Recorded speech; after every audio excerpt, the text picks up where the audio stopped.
Quickly add temporary lighting to work or construction areas with the LED High Bay Temporary Work Light fixture from PLT Solutions. Replacing 250-watt metal halides, this heavy-duty work light uses just 100 watts to deliver an impressive 12,000 lumens of 5,000 Kelvin light.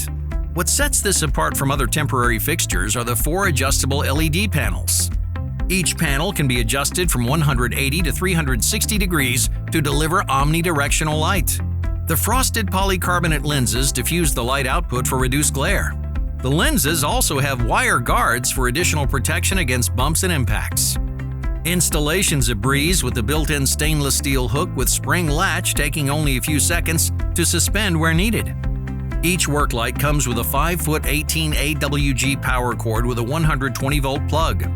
An additional cord with a female end allows you to daisy chain up to 7 fixtures together, giving you up to 84,000 lumens spread over a 45 to 50-foot area. The LED High Bay Temporary Work Light is ETL listed for damp locations and can be used for new construction, renovation, or short-term maintenance projects. Find this fixture and more temporary lighting products at 1000bulbs.com.